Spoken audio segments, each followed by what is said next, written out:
Bonjour, bonjour à toutes et tous. Soyez les bienvenus pour ce nouveau webinaire du Club CIC International consacré aujourd'hui à l'Inde et évidemment, vous le savez si vous êtes parmi nous, chers adhérents, au sourcing et à la supply chain en Inde, un sujet important. Donc moi, je suis Pascal Bouvet, je suis le responsable du Club CIC International et vous le savez certainement, chaque premier mercredi du mois, le second mercredi du mois, le Club CIC International organise un webinaire pour, à l'usage de tous, des webinaires qui peuvent prendre plusieurs formes, notamment de traiter des sujets d'actualité. C'est un peu ce que nous allons faire aujourd'hui. Aussi, mettre en avant un pays comme l'Inde, c'est le cas aujourd'hui une nouvelle fois, mais aussi vous pouvez nous rejoindre, et vous l'avez fait pour certains d'entre vous, sur des sujets plus techniques ou financiers qui peuvent concerner par exemple, je sais pas, l'affacturage international, le crédit fournisseur export, tout des thèmes que le club va développer pour vous. Voilà, je fais cet aparté pour vous dire que en effet, les webinaires du club, donc chaque second mercredi du mois, c'est une vitrine pour mettre en avant un pays, un de nos bureaux de représentation comme aujourd'hui celui de New Delhi, et puis traiter d'une thématique. Et vous savez que vous pouvez nous rejoindre pour les adhérents. Vous pouvez revoir l'ensemble de nos webinaires sur le site du club. Voilà, je ne vais pas être beaucoup plus long, je l'ai déjà été un petit peu. Je vais vous présenter tout de suite les intervenants du jour. Nos intervenants qui seront... Je vais le faire de gauche à droite. Voilà. Donc le premier, ce sera. On a le plaisir d'avoir parmi nous Ashish Banguera. Hello Ashish. Ashish est country manager chez Clasquin en Inde. Clasquin qui est un de nos bons adhérents et grosses entreprises, comme vous le savez, de transit situé à Lyon. Un bon webinaire du club ne s'entend pas sans le témoignage d'un de nos adhérents et on a le plaisir d'avoir parmi nous aujourd'hui Gauthier Vérac, le CEO de Réservoir TP, adhérent du club lui aussi et qui viendra nous porter un témoignage sur son sourcing en Inde. Évidemment, on a pas avec nous deux personnes du bureau de représentation CIC à New Delhi. On a le plaisir d'avoir Rumi Saikia. Hello Rumi. Rumi qui viendra nous, je dirais, apporter quelques éclairages sur la prestation qui a été faite avec Réservoir TP, des nouvelles du terrain, on va le dire comme ça, avec CIC et l'export. Et puis, je vais lui céder la parole tout de suite pour expliquer ce grand et beau pays qu'est l'Inde, qui est sous, je dirais en ce moment, sous les feux des projecteurs, pour beaucoup de raisons. Notre directeur du bureau CIC de New Delhi, Mathieu Jouvillard. Donc, sans plus attendre, donc vous connaissez un petit peu la manière de procéder. Vous avez un chat, vous pouvez poser dans le chat, vous pouvez poser des questions. Notre présentation durera environ 45-50 minutes, on verra. Et lors des 10 dernières minutes, on tâchera de répondre aux questions que vous nous aurez posées. Si jamais on n'avait pas le temps, évidemment, vous pouvez nous recontacter. Contactez vos chargés d'affaires entreprises ou chargés d'affaires internationaux. Et on se fera un plaisir de prendre rendez-vous avec notre bureau de New Delhi pour y répondre au mieux et dans les meilleures conditions. Voilà. Sans plus attendre, je cède la parole à Mathieu. Cher Mathieu, l'Inde et ses atouts, je te laisse la parole. Merci Pascal. Bonjour à tous, c'est un plaisir d'être avec vous aujourd'hui en direct de New Delhi. Et pour parler d'un sujet très important sur le sourcing et la construction des supply chains en Inde. Donc un angle qui est finalement peu abordé en particulier par les institutions publiques qui sont là plutôt pour promouvoir l'export, mais c'est vrai que le sourcing dans des pays compétitifs, avantageux, est aussi une force pour les entreprises françaises, qui permet effectivement d'être présent sur certains marchés et de consolider des activités profitables. L'Inde est une plateforme aujourd'hui qui devient de plus en plus incontournable pour le sourcing. Alors la place qu'elle a aujourd'hui est importante. On a quelques exemples ici sur une première slide. Les textiles et vêtements, on a des exportations qui ont augmenté significativement en 2022-2023 avec une valeur qui touche près de 450 milliards de dollars.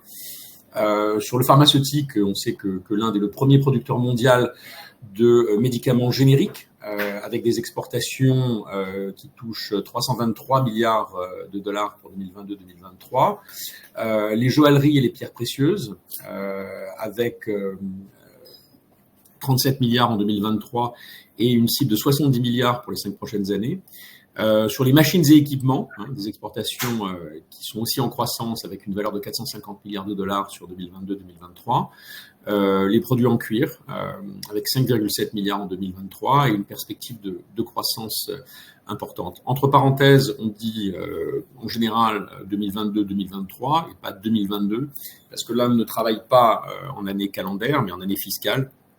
Et donc l'année fiscale démarre au 1er avril, et non, ce n'est pas une mauvaise blague. Donc c'est un marché, c'est une destination de sourcing diverse. Vous pouvez voir des produits quand même très très différents. L'Inde est un des leaders mondiaux aussi en ce qui concerne l'exportation de services, en particulier de services informatiques. C'est quelque chose d'assez connu. Et c'est vrai que ces dernières années, le paysage a aussi changé parce qu'il y a une volonté très importante du gouvernement de positionner l'Inde comme une plateforme de production pour le monde, donc de concurrencer la Chine. Bien évidemment, l'Inde en est encore loin, mais avance à grandes enjambées, est en train de petit à petit de grignoter un terrain tout à fait significatif. Aujourd'hui, la première usine de téléphone mobile au monde est en Inde, dans la banlieue de New Delhi. Et ça, je dois dire, il y a 15 ans, on n'aurait jamais imaginé ça, parce que l'Inde a toujours été, depuis longtemps, l'Inde est un pays qui a une vraie présence en matière de software, mais pas du tout en matière de hardware. Donc là, on est sur un terrain nouveau qui est en train de se développer très, très rapidement. Et c'est pas le seul, il y en a bien évidemment plein d'autres. Donc si vous avez des besoins de sourcing et que vous cherchez à vous diversifier par rapport à vos fournisseurs chinois, par exemple, ce qui aujourd'hui est une nécessité critique pour toute entreprise, je dois dire, vu les risques politiques et géopolitiques qui pèsent sur nos relations avec la Chine. N'hésitez pas à vous adresser à nous, on sera heureux d'en discuter autour d'un café. Donc aujourd'hui, on a également des exportations de produits organiques et de médicaments, de céramique, de produits traditionnels et artisanaux. C'est le deuxième exportateur mondial de produits pétroliers raffinés. Alors l'Inde n'est pas un producteur de pétrole, par contre la plus grosse raffinerie de pétrole au monde se trouve en Inde. Donc l'Inde est une puissance de raffinage, donc de transformation de produits pétroliers. C'est le premier producteur de lait au monde, ce qui est une performance absolument incroyable grâce au mouvement coopératif. Parce que vous n'avez pas du tout de grosses exploitations en Inde, donc le producteur de lait moyen doit avoir 3 vaches, et une vache produit 5 à 7 litres de lait par jour, contre, je crois, 30-35 en Europe. Donc l'Inde est devenu le premier producteur de lait au monde, 5 litres par 5 litres. Et ça, c'est vraiment une performance. Alors, les clés du sourcing en Inde. Pourquoi l'Inde? Il y a quand même beaucoup de raisons, on a listé quelques-unes ici. Pardon. Une facilité de communication certaine par rapport à d'autres pays. La langue des affaires reste l'anglais. 200 ans de colonisation anglaise ont laissé des traces, certaines positives. Donc ça reste quand même très pratique. Les rues sont annoncées en anglais, dans les transports c'est en anglais. Il y a énormément de choses qui sont en anglais. Donc c'est un pays dans lequel on peut être assez autonome lorsqu'on fait des affaires ici. Une position géographique qui est quand même très intéressante, qui est entre l'Asie, l'Europe et qui est très proche du Moyen-Orient. En général, un bateau met 21 jours pour venir de France en Inde, donc ça reste des délais tout à fait gérables. Il y a une stabilité politique. Les relations franco-indiennes sont excellentes depuis plus de 30 ans. Et globalement, on a des gouvernements qui sont très pro-business, qui veulent développer l'investissement étranger en Inde, qui veulent développer l'Inde en tant que plateforme d'exportation. J'en profite pour faire un commentaire sur les dernières élections, puisqu'on sort tout juste d'élections générales dans lesquelles le Premier ministre Narendra Modi est en train d'entamer son 3e terme. Toutefois, les 2 précédents termes, qui sont des termes de 5 ans, donc pendant ces 10 dernières années, Narendra Modi a exercé le pouvoir avec une majorité absolue à l'Assemblée nationale, ce qui était sans précédent depuis très très longtemps. L'émergence de partis politiques régionaux interdisait aux partis nationaux quasiment d'avoir une majorité seule. Donc l'Inde était chroniquement gouvernée par des gouvernements de coalition, ce qui bien sûr complique énormément le travail de gestion du pays. Pendant 10 ans, Narendra Modi a exercé son pouvoir sans partage en Inde, ce qu'il a utilisé en termes, au moins en termes économiques, pour faire un travail de qualité qu'il faut reconnaître. En particulier la GST, qui est une TVA indienne qui consolide plus de 40 taxes et qui a uniformisé les taux de taxation dans l'ensemble du pays. Avant la GST, l'Inde, qui est une république fédérale, quand un camion traversait le pays, à chaque passage de frontière interne, il y avait des formalités douanières, littéralement. Donc il y avait des centaines de camions qui faisaient la queue, tout ça prenait des heures et parfois des jours. Donc aujourd'hui, pour qu'un camion traverse l'Inde, le type va sur Internet, il prend un QR code et avec son QR code, il le bip en passant à la frontière. Et tout ça se passe avec une grande fluidité. Donc globalement, une facilité de conduite des affaires qui s'est considérablement améliorée. Ils ont aussi mis en place une loi sur les faillites, ils ont réformé le code du travail, enfin bon, ils ont fait un travail de fond considérable, ils ont poursuivi l'effort d'informatisation, de mise en ligne des formalités administratives, ce qui veut dire qu'aujourd'hui, ça a eu un impact aussi important sur des questions comme la corruption, puisque très souvent, dans la plupart des formalités, on ne fait plus face à un fonctionnaire, absolument tout se fait en ligne, quasiment. Donc ça a aussi énormément changé les choses, ça permet aussi une traçabilité qui donne un meilleur contrôle sur les délais. Donc, on est obligé les fonctionnaires sont astreints à beaucoup plus d'efficacité. Alors, l'Inde, pourquoi pas, il y a aussi quand même des difficultés, il faut le dire. J'ai souvent tendance à dire que l'Inde est un pays complexe, mais pas compliqué, d'accord ? Parce que quand on dit compliqué, d'abord, c'est négatif. La complexité n'est pas forcément. Et c'est vrai, quand on dit compliqué, en général, il y a cette idée que même si on travaille bien, les résultats restent aléatoires, ce qui n'est pas vrai.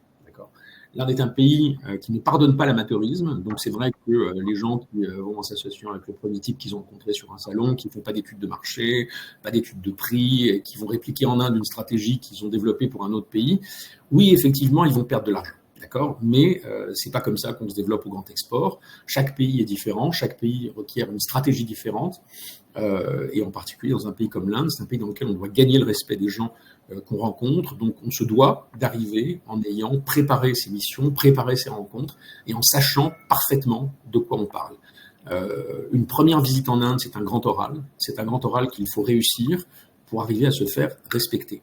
La plupart des entreprises ne passent pas cet oral et se retrouvent du coup dans des positions de faiblesse dans les négociations avec leurs interlocuteurs indiens, qui ont parfaitement cerné le fait que ces entreprises étrangères ne savaient pas de quoi elles parlaient, et donc qui se font un plaisir de contrôler le narratif et de les balader un petit peu de la manière qu'ils veulent.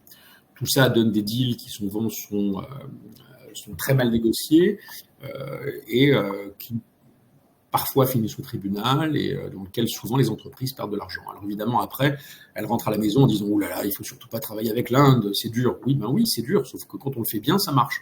Mais là, en l'occurrence, c'était pas bien fait, c'était du travail mal fait. Donc voilà, j'ai mon franc-parler, je le dis quand même. Il faut vraiment, c'est un pays dans lequel il faut bien travailler, et si on travaille bien, ça marche. Alors, il n'en reste pas moins que certains secteurs sont moins compétitifs en Inde que dans d'autres pays voisins. Si vous voulez faire des produits textiles de base, vous voulez faire des t-shirts blancs ou bleus ou rouges, il vaut mieux aller au Bangladesh, d'accord ? Ils sont plus compétitifs pour ce type de produits. Par contre, si vous voulez faire des produits à plus forte valeur ajoutée, là, ça vaut la peine de venir en Inde. Vous avez des produits en général de bonne qualité qui peuvent être compétitifs.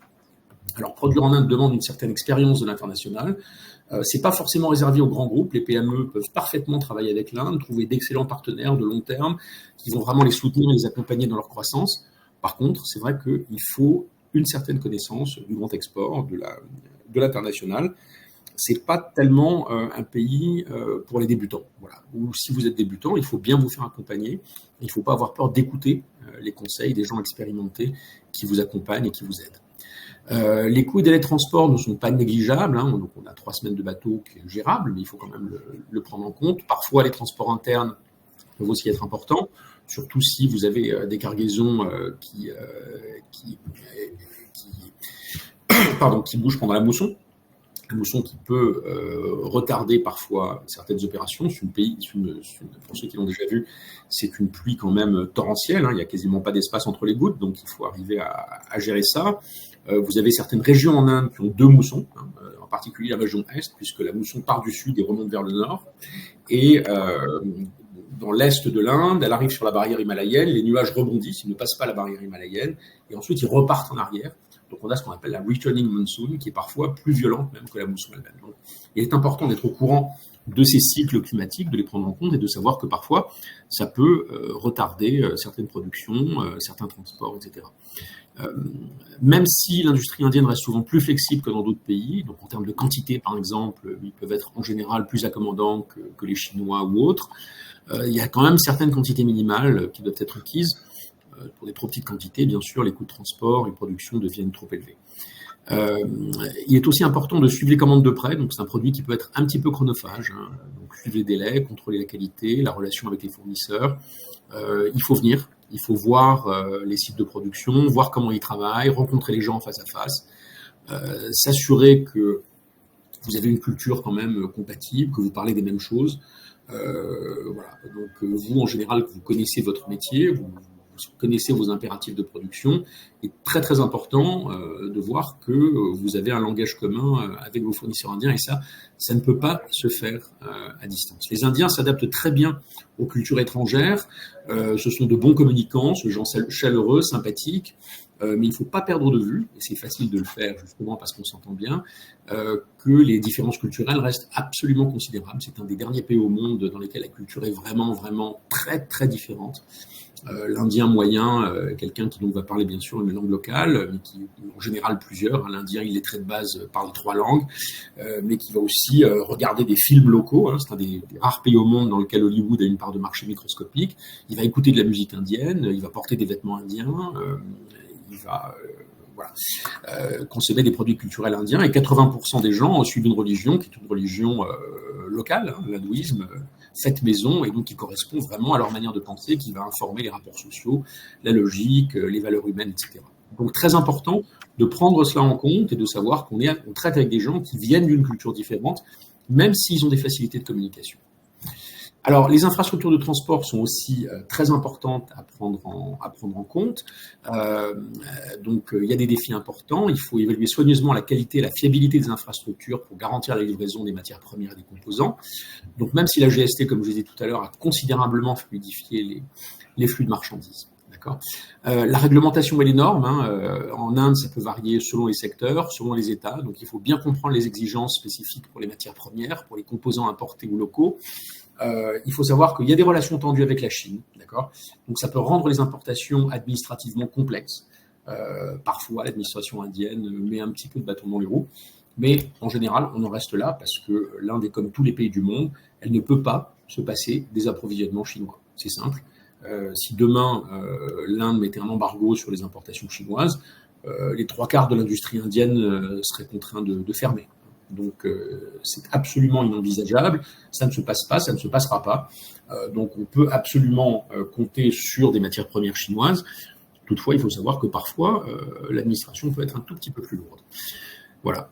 Il y a aussi un certain nombre de lignes tarifaires qui font l'objet de droits anti-dumping, en particulier pour une origine Chine. D'accord. Donc si vous voulez fabriquer pour une vente locale, il faut faire attention. Si vous travaillez avec des sociétés qui vont réexporter, vous avez la possibilité ils ont la possibilité de se faire rembourser les droits de douane sur les matières premières. Mais ça veut dire qu'il faut travailler avec des sociétés qui sont spécialisées dans l'export, parce que si vous travaillez avec des sociétés qui sont spécialisées sur le marché local, ils ne seront pas familiers avec ces procédures, et donc ils risquent d'inclure le prix des droits de douane, parfois même des droits anti-dumping, dans leur structure de prix, et donc ça va considérablement gréver vos coûts de production. C'est pour ça qu'il est capital en Inde d'identifier des gens qui ne sont pas des primo-exportateurs, qui sont habitués à travailler avec des sociétés étrangères, qui sont des habitués des formalités indiennes et qui vont être capables de vous offrir le meilleur service. C'est un pays dans lequel vous avez une main-d'œuvre bien souvent de qualité, avec des compétences qui peuvent être très pointues, donc il faut trouver des fournisseurs et des sous-traitants compétents et fiables. C'est parfois un défi, parce que vous avez aussi des gens qui sont adaptés à d'autres marchés, en particulier au marché local, qui peut avoir des exigences de qualité beaucoup plus basses que les marchés européens. Donc là encore, il faut faire très attention. Il faut savoir qu'il y a différentes catégories de sous-traitants, différentes catégories de fabricants et d'exportateurs. Et qu'il est capital pour vous de trouver les bons canaux d'information pour identifier des fournisseurs qui ne seront pas seulement des beaux parleurs, mais qui vont aussi avoir une véritable expérience, des standards de qualité qui sont les vôtres. Sans ça, vous pouvez vous retrouver avec des produits qui n'ont rien à voir avec ce que vous attendez. Les industries sont souvent structurées en clusters géographiques. Par exemple, l'industrie automobile est concentrée sur Pune, sur Chennai et sur Delhi. Vous avez vraiment 3 clusters très clairs pour l'industrie automobile. Donc, en général, c'est important pour des produits de ce type-là de se focaliser sur ces régions-là, surtout si ce que vous cherchez, ce sont des intégrateurs, par exemple, qui vont aussi avoir besoin eux-mêmes d'une supply chain en amont pour, de manière efficace, terminer vos produits en temps et en heure avec de bons niveaux de qualité. En cas de recrutement local, parce que parfois, il peut être intéressant, si vous avez les volumes qui justifient, d'ouvrir un bureau d'achat local. Donc, ça peut être simplement incorporer une filiale localement qui peut être hébergée dans un business center. Vous pouvez recruter ou même une personne qui peut être simplement domiciliée sans même avoir de bureau. Vous pouvez recruter un Indien qui va travailler de chez lui et qui va voyager un petit peu partout en Inde pour aller voir des fournisseurs, pour faire du contrôle de qualité, pour faire des inspections de surprise, etc. C'est quelqu'un qui... vous pouvez avoir une implantation de ce type-là pour, je sais pas, probablement 1 000 € par mois ou même peut-être moins. Et vous aurez quelqu'un sur place qui peut être tout à fait compétent et qui peut, je dirais, soutenir vos opérations en continu. Par contre, il faut savoir que les jeunes diplômés, en général, sont rarement opérationnels. Donc, en particulier, s'il vous faut un ingénieur avec certaines connaissances techniques qui va être capable d'opérer certains tests sur des produits, etc., toujours aller vers quelqu'un qui a 4 à 5 ans d'expérience au minimum, parce que c'est vrai qu'en général, même les grands groupes indiens, quand ils recrutent des jeunes diplômés, en général, ils passent 1 an à les former avant de les mettre au travail. Donc, c'est quelque chose à prendre en compte. Savoir qu'il y a une diversité géographique et culturelle. L'Inde est un pays qui est vaste et diversifié sur le plan géographique et culturel. Donc, si vous êtes sur un secteur qui n'a pas de cluster bien défini, parce que ça peut arriver aussi, vous avez certaines industries, comme l'industrie chimique ou l'industrie agroalimentaire, qui va être répartie sur l'ensemble du pays. Il est préférable d'adopter une approche flexible qui va prendre en compte les spécificités culturelles propres à chaque région. Donc aussi les aspects logistiques, bien entendu, le climat, les connexions au réseau de transport, les coûts, d'accord. Si vous avez des fabricants qui sont dans la région de Bombay, il est évident qu'ils vont avoir des coûts salariaux. Bombay est une des villes les plus chères au monde pour le prix du mètre carré, par exemple. Donc ils vont avoir bien sûr des coûts importants, des salaires plus importants, etc. Donc, alors que si vous prenez quelqu'un qui est au fin fond de l'Orissa, ça va être bien sûr beaucoup moins cher. Donc, toujours, je dirais, prendre des décisions informées et bien informées, ne pas avoir peur de prendre le temps en amont de faire une véritable recherche d'informations. Les moyens existent, on peut vous en donner. Donc, n'hésitez pas aussi à nous poser des questions sur ces choses-là. Il est possible, effectivement, donc, de prendre des décisions informées en Inde, de comparer les régions, de comparer les producteurs, de voir qui est plus efficace, moins efficace, qui est intéressé, qui n'est pas intéressé. C'est un travail dont on ne peut pas se passer, il faut le faire. Je dirais que prendre des raccourcis vous coûtera toujours beaucoup plus cher et vous fera perdre beaucoup plus de temps. Les gouvernements locaux aussi peuvent avoir des attitudes variables vis-à-vis des entreprises étrangères. Dans le cas d'une implantation, le soutien du gouvernement est un facteur à prendre en compte. On avait, dans notre précédent webinaire avec Pascal, invité le patron de la société Monin, qui avait partagé son expérience de recherche de terrain industriel avec le gouvernement du Telangana, qui est un nouvel État qui a été créé. L'État de l'Andhra Pradesh a été coupé en 2, et donc ils ont sorti un nouvel État qui s'appelle le Telangana. Et l'Andhra Pradesh a d'ailleurs perdu au change puisque leur capitale s'est retrouvée dans le dernier État, Hyderabad. Et donc du coup, ce nouveau gouvernement, cette nouvelle administration créée de toutes pièces, a mis les bouchées doubles pour attirer les investisseurs. Et quand notre ami est arrivé, ils l'ont attendu à l'aéroport, ils lui ont trouvé des terrains, ils l'ont mis en contact avec des promoteurs. Pardon. C'est un gouvernement qui a aussi mis en place des mesures radicales pour faciliter la conduite des affaires, comme par exemple sur la construction d'un site industriel, vous avez la possibilité d'auto-certifier votre site et de démarrer la construction sans attendre le feu vert du gouvernement. Alors bien sûr, le jour où eux viennent inspecter votre site, vous avez intérêt à avoir bien fait votre travail, parce que si votre site n'est pas aux normes, par contre, là, vous allez vous retrouver dans une situation pénible. Mais, Mathieu, oui. Mathieu, il faut accélérer là, parce que je vois que tu as de l'emphase et que tu es passionné par l'Inde, parce que je sais. Toujours. J'accélère, j'ai plus que 2 slides après ça. Donc mais il faut en 1 minute, s'il te plaît. En 1 minute, d'accord, très bien. Donc voilà. Contrôler la qualité et les délais. Payé par Credoc, le crédit documentaire, c'est un outil de contrôle de qualité et de contrôle des délais qui est exceptionnel. La dernière date de livraison à mentionner. Le certificat de contrôle de qualité peut faire partie des documents négociables. Et il faut également venir sur place et visiter les sites. Alors, des compétitivités inégales, bien sûr. Certains produits peuvent ne pas être compétitifs en Inde. En général, le coût, bien sûr, c'est le coût de la main-d'œuvre qui reste un facteur déterminant. Donc, les produits qui résultent de process très automatisés ont tendance à ne pas bénéficier de coûts de production très inférieurs. Par contre, dès que vous avez des produits qui ont un minimum de valeur ajoutée et qui vont demander aussi une intervention humaine, là, vous pouvez avoir des différences très substantielles. D'accord ? Un point quand même en conclusion, vous avez un secteur informel en Inde qui est très développé, qui peut permettre à certains opérateurs peu scrupuleux de sous-traiter une partie de leur production en cas de capacité insuffisante. Donc, il faut surveiller ça, garder un œil dessus et vous assurer que vos commandes sont bien faites par les gens à qui vous avez affaire.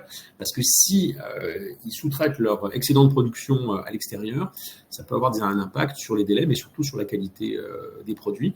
Donc voilà, je dirais en conclusion, une plateforme de production absolument remarquable, mais qui demande une certaine expérience de l'international et une implication en continu. C'est pas du fire and forget, d'accord. Si vous voulez travailler en Inde, il faut garder un œil dessus, développer des contacts, venir sur place et, je dirais, surveiller ça de près. Et si vous faites ça, si vous faites bien votre travail, je vous promets, vous n'aurez pas à le regretter. Merci. Merci Mathieu, merci. Donc j'ai vu ton enthousiasme. I would like now to thank once again Ashish Banguera from Clasquin Company. Ashish is country manager in India for Clasquin. And Ashish, I give you the presentation right now in order to speak about supply chain in India. On your turn, Ashish. Thank you, Pascal. Bonjour, good morning, everybody. This is Ashish from Clasquin in India. I present to you today a few factors which are affecting the supply chain movement ex-India. So to start with, we have broken down into 4 major categories. First being the knowledge gap. I believe the first and foremost step is basically having good understanding of the Incoterms and the applicability. It is very important to have the clear role and responsibility assigned so that the activities before the cargo is handed over to the carrier are well carried out between the supplier and the buyer. This is in respect to the origin charges as well as the safety and the smooth movement of the cargo. Second, of course, is the geographical location, the supplier's door to the nearest port or airport. Now, India is a very large country, as you know. It is the 7th largest, in fact, with little less than 2,000 miles from north to south and 1,800 plus miles from east to west. So it is very important to ascertain the point of clearance, which is the closest to the supplier's door, to improve efficiency in terms of, again, cost and the turnaround time, the transit. Infrastructure and connectivity by road, truck, rail, knowledge or information about the capacity available at each port or airport, what is the shortest routing and schedule from origin until destination, and in case of any congestion, what are the alternative options available. These are very important aspects to ensure, again, the smooth flow of cargo from origin until destination. Next important aspect is the packaging of the goods. Often it is left to the best judgment of the suppliers to ensure the packaging of the cargo. However, we see that sometimes not much importance is placed on this particular aspect, but it is very, very important to avoid any kind of pilferage or cargo damage or claims and insurance scenario during the transit. it is very important to also ascertain the insurance aspect and fix the responsibility between the supplier and the consignee for taking the responsibility of the safety of the cargo during the transit. Next is there is no standardization in cost of handling, which means different charges apply at each point of clearance. So it is very important to ascertain the closest clearance point to the supplier, and also to be aware of the charges and the cost of handling in that particular port or CFS or airport. Next is, of course, the lack of visibility during cargo movement, reliability of information provided by the suppliers. Often we see that there are wrong commitments made or wrong information circulated by the suppliers, where they say the cargo is already ready, it is on the way to the port while the cargo is getting packed. So there is specific need for having a genuine information flow on the status of the cargo. Next important factor is, of course, the complicated export and import documentation and handling process in India, which is unfortunately not as streamlined and smooth as many countries other than India. There are broadly three types of exporters: one, manufacturer exporter, merchant exporter, and the star export house. So there are different process flow for clearance for each of these categories. Also, there is local specificity at each CFS, ICD, ports and airports across India, which means we have one customs but many interpretations. It is very important to know the formalities differ from port to port. Accurate description of the items for smooth handling. It is very, very important to have the correct HS code and the correct description of the cargo mentioned on the commercial documents, to avoid any kind of delays in custom clearance, to have a smooth handling through the customs.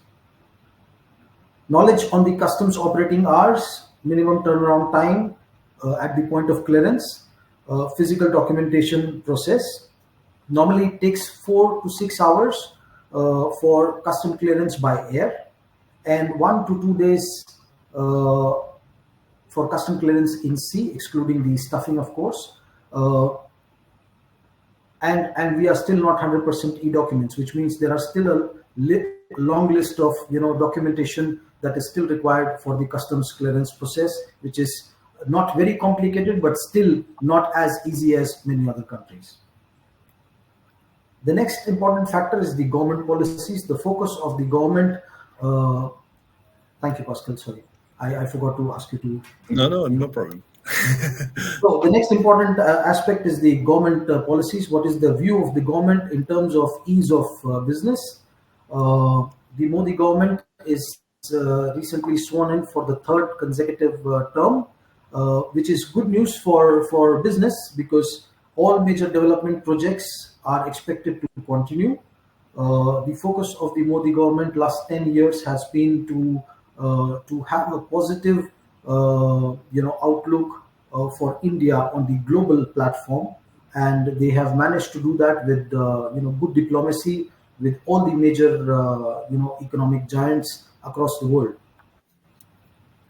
Also, there is positive outlook on the Make in India project, which is a personal pet project of our Prime Minister, which is on focusing on more and more companies shifting their manufacturing base out of India. So promoting more domestic production.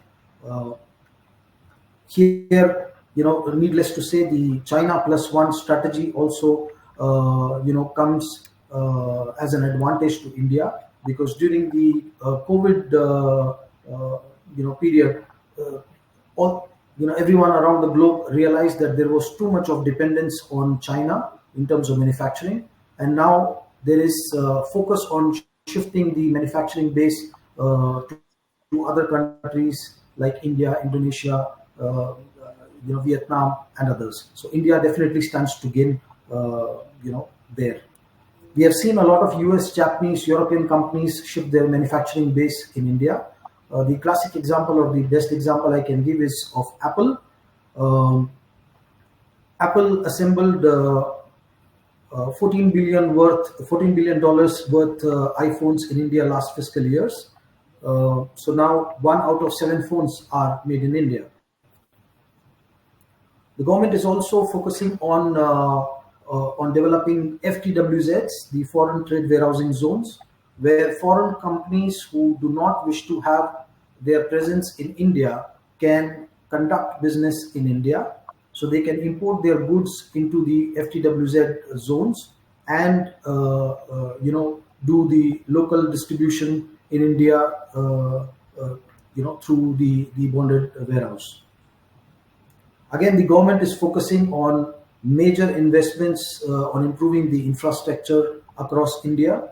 Today there is 35 kilometers plus construction, national highway construction per day going on, improvement of the road connectivity.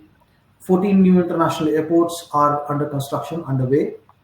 And there is focus on increasing throughput at container terminals and creating dedicated freight corridors. So overall, the focus is to increase the infrastructure capability to provide ease of movement of cargo from one point to another across India. Just to give an example, Delhi Mumbai travel distance has been now reduced to close to 26 hours with the new highways constructed recently, which was earlier plus 36 hours. Last but not the least are the additional global factors. Here we saw the end of last year, the conflict situation in West Asia, which resulted to rerouting of the shipping vessels via Gulf of Hope, and in turn it increased the transit time for shipping vessels from earlier 26 days to now 40 plus days. This has upsetted the overall inventory cycle for all the European companies, and resulted in big volumes of air freight that was required to be done in Q1. Just to share a few figures with you, in Q1 we saw a spike of 500% plus increase in the ocean freight rate and over 300% plus increase in air freight rates from India to Europe. These rate hikes were mainly on account of surcharge for risk, increased transit cost, and congestion factors. And the congestion factors are still prevailing because the West Asia issue is not yet sorted out. The vessels are still transiting via Gulf of Hope. And recently, just 2 weeks back, we saw there is a lot of congestion building up at the port of Singapore, which is again a very important port in Asia, which in turn means that in the coming months we can see a lot of issues like inventory shortages, because the vessels are getting congested at Singapore port. Mm. Another factor to add to the global situation is the boom in the e-commerce, which is actually reshaping the air freight market. Before pandemic, the total outflow of total contribution of e-commerce was around 15% of the total airline loads, which is now increased to 30% or above as per IATA.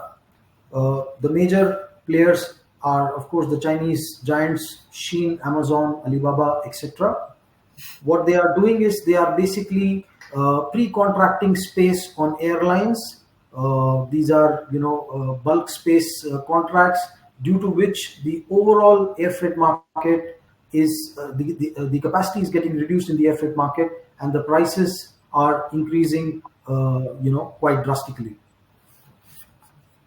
Another factor that affects the flow of air freight shipments from India is the transshipment of air freight cargo from Bangladesh. So, start of the West Asia conflict, we saw there was a big influx in air freight movement from Bangladesh. However, Bangladesh, due to the limited availability of capacities, they started routing the cargo via Delhi and Kolkata. India and Bangladesh share a mutual agreement to utilize the ports with each other. So there was a big influx of Europe-bound, US-bound cargo coming in from Bangladesh every week, which took almost up to 30 to 40% of air freight capacity out of Delhi and Kolkata, resulting in very steep increase in the air freight price from this region. Next slide, please. We are here to help. We are Clasquin. Clasquin is a 40-year-old French freight forwarding company with 85 offices globally in 25 countries, 35 offices in Europe, 23 in Asia Pacific, 8 in Americas, and 19 in Africa. In India, with 3 offices in Delhi, Mumbai, and Chennai, we offer the following solutions to support your business: an international integrated network of Clasquin offices and partners having a global footprint, product experts with 15 plus years experience in handling specific industry requirements for fashion and retail, cosmetics and luxury, high-tech and telecom, household goods, furniture, pharmaceuticals, etc. We operate with guaranteed air freight space on European and Middle East airlines to many routes worldwide. For example, we have 2 weekly consoles, air freight consoles from Delhi to Paris and from Bangalore to Lille, that helps us give cost advantage and fixed transit times to our customers. We provide LCL and FCL consolidation service. This gives flexibility to choose between less than container or multiple supplier consolidation into single container, saves freight cost, handling charges, both at origin and destination. We have in place global and local contracts with long validity with major shipping lines from India to main points in Europe, ensuring secured space allocation with lesser price volatility. Customs clearance expertise, ensuring hassle-free documentation and quick turnaround time for timely handover of the cargo. So we have the people, we have the team who have knowledge to process the customs documents, guide the suppliers or the consignees in doing the proper paperwork for ensuring smooth flow of the cargo. We also offer a digital solution by the name of Live, combining people and technology, that provides real-time shipment visibility, offers PO management, helps in emissions monitoring, analysis, and can also provide reporting tools.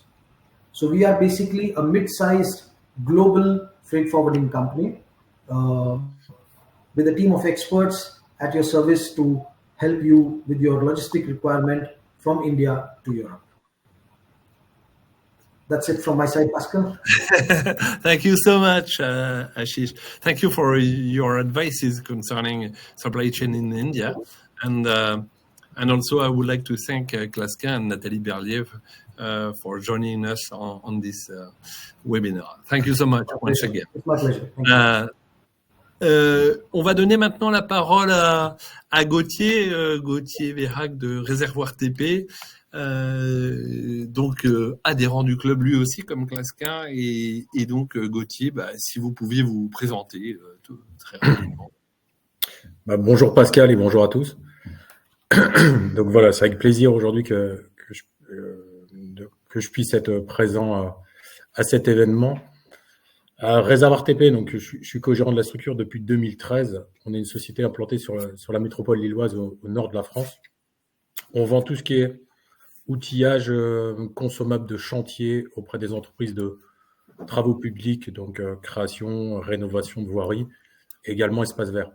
Donc on vous a cité un petit peu quelques clients qui peuvent être un peu connus du grand public comme Colas, Vinci, SNCF, Ideverde, Pinson ou Eiffage. Et c'est environ 1000 clients qui achètent chaque année sur notre société. Ça peut être aussi à la fois des services techniques de mairie ou des entreprises régionales. Donc, on a un entrepôt de 2000 mètres carrés, donc basé sur le nord de la France. On est une société totalement indépendante. On ne fait pas partie d'une centrale d'achat ou autre. Composé d'une partie en fait en magasin, conseil, comptoir, et d'une autre partie en fait en préparation, expédition. On livre partout en France, avec tout de même une activité présente à 65-70% en dehors de Paris. Donc, voilà un petit peu pour l'entreprise. Okay. On a pu faire effectivement l'investissement et l'aménagement de ce nouvel entrepôt en janvier 2023. Donc, c'est à partir de septembre 2022, quelques mois avant.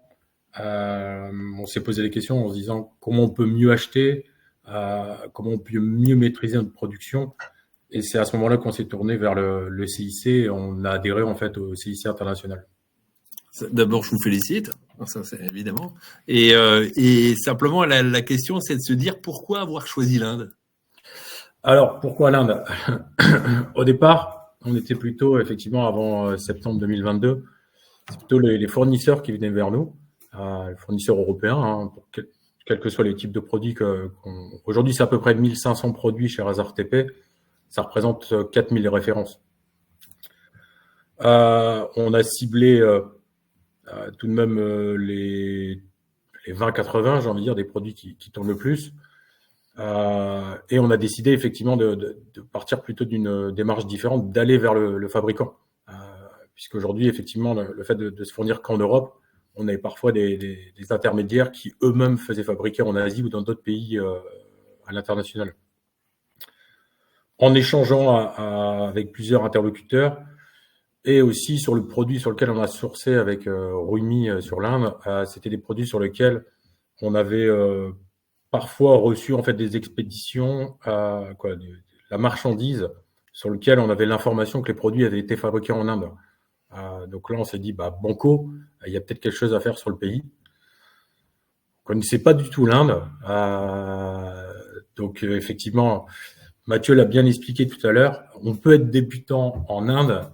Par contre, ce qui est important, c'est de se faire bien entourer.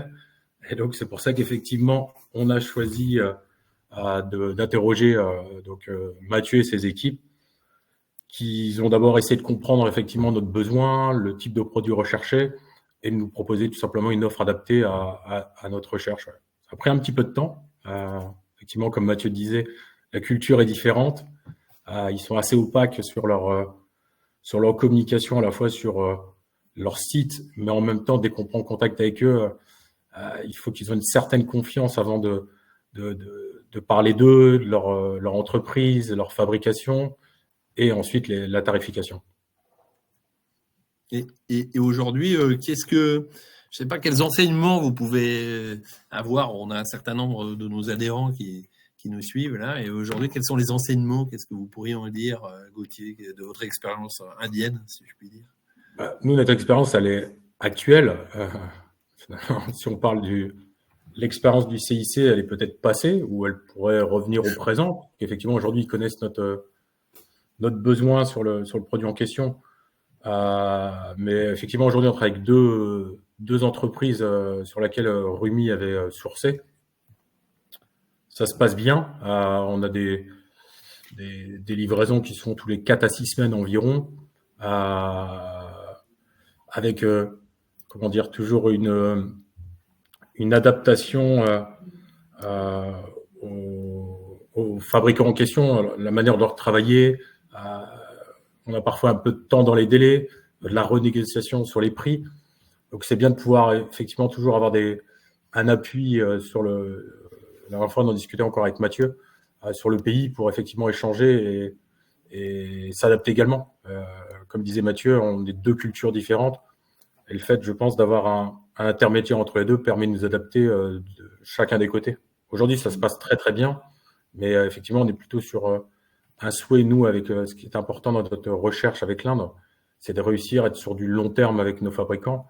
Et je pense que pour l'instant, on en a trouvé 2 qui sont dans la même dynamique. Mais bon, on verra si effectivement ça dure dans le temps.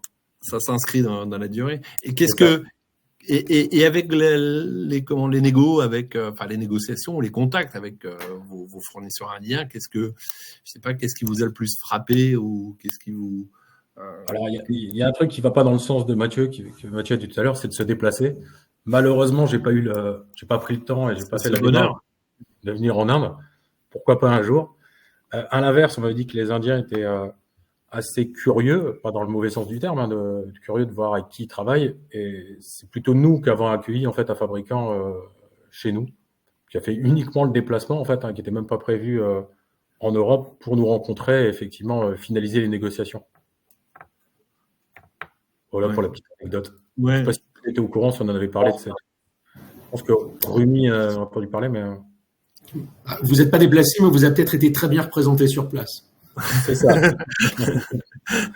Malgré ça, un de nos fabricants avait le souhait et l'envie de nous rencontrer. Oui, ce qu'on peut comprendre, hein, Mathieu le disait tout à l'heure, ce qu'on peut comprendre en effet, et donc il est venu à vous plutôt que vous. Donc cette première expérience indienne, pour le moins réussie, alors en cours bien sûr, hein, elle est naissante, mais réussie. C'est pas chez moi. Bon, très bien, très bien. Et écoutez, merci Gauthier pour ces témoignages. Hein. Sur le vif, on va le dire comme ça. Et maintenant, I would like to introduce Rumi. So Rumi, can you explain us how you manage this mission with Gauthier and Réservoir TP? Yeah, sure, of course. Hello, everyone. Good morning. I'll take you through a short brief through the journey of finding the suppliers for Reservoir TP. The product actually was for metal stakes, as you saw on the display. The thing is that it is not necessarily commonly used in India. It is a very American market plus European market-centric product. So the suppliers were quite limited. However, when we did our research and we presented our list, the first list to the client, he rejected one of the companies that we thought was important. However, we still took the initiative of actually going ahead and speaking to the company and realized that actually it is a very important player in the market. They are also part of the EEPC, which is the Engineering Exports Promotion Council. Through that research and many other calls, we actually got to know that there are two distinct states in India that actually manufacture these products. One state is in the northern part of India called Punjab, and one on the eastern part of India called West Bengal. And from our research, and we started making several calls to different companies that we came across from these two regions. Obviously, there were companies from other parts, but they were not very prominent and did not suit the requirements of the client.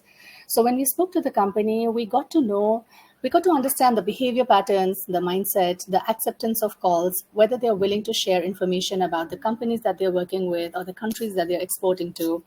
And we got to know that the companies from the northern state of Punjab were not very open to share information. They were not willing to accept calls. We had to follow up a lot, while the companies in the east side, West Bengal, were much more open. And eventually, the companies started sending us quotations. They started negotiating with the client directly. They started sending samples directly to France. And it helped us to understand how to actually differentiate between both sector, like both the states. Luckily for us, that these companies actually stepped up and they actually managed to price match with what the client was looking for. And the best part was that the company that was initially rejected traveled all the way to France to actually strike the final deal with the client. Okay. Nice. You want to add something, Rumi? Basically, that the Indian market cannot be understood and viewed just by what's available on documents and websites and papers. A lot of times it needs a lot of in-depth research, and that's where the specialization comes in. We have to call the companies, speak to people from different ranks in an organization, wherein you understand as to how they're functioning, where they're supplying. And more importantly, it's understanding the behavior patterns. A lot of times companies are not very open to sharing a lot of information about the manufacturing processes, about the products that they're sourcing. mainly where the raw materials are coming from, or how they are dealing with the raw materials, how it is being manufactured, how big is the factory size, or how small it is. And a lot of times they will send you images which are probably magnified, but you have to go through and understand that probably it's not bigger company that they are portraying to be. So to actually navigate through that, through that maze of companies and finding the final company that suits the requirement of the client is what is important. Thank you so much for your testimony, Romy. C'était une manière de voir l'autre côté du décor, l'envers du décor, si je puis dire, et de voir comment Réservoir TP et Gauthier ont été accompagnés aussi en Inde. Et pour, je le dis humblement, Gauthier, pour une petite entreprise ou une entreprise, une PME, être accompagné dans un grand et gros marché comme celui-ci. Je vous remercie Thank you so much, Romy, for your testimony. Merci beaucoup, Gauthier, aussi.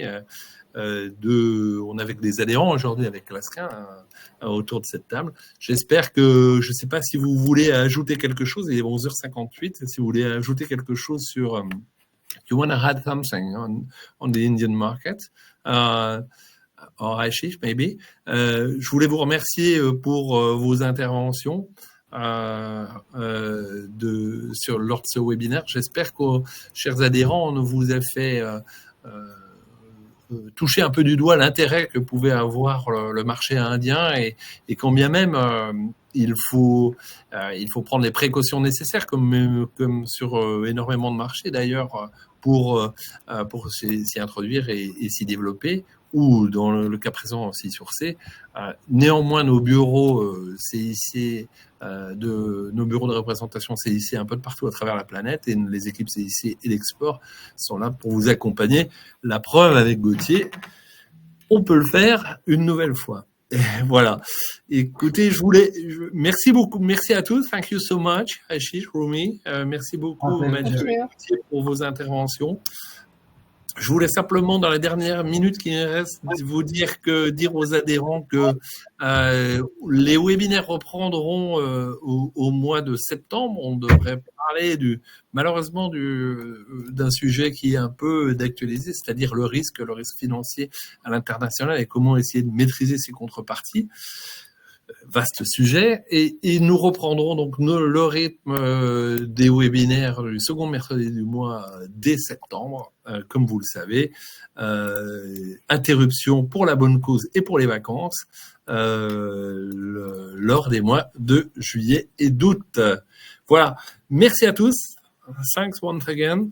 Et très bonne journée à tous, et puis n'hésitez pas à revenir vers vos chargés d'affaires, entreprises, internationaux ou nous-mêmes pour toute question, et si vous voulez être en contact avec notre bureau CIC New Delhi. Voilà. Thank you so much. Merci beaucoup et excellente journée. Bonne journée. Au revoir. Très bonne journée. Au revoir. Thank you.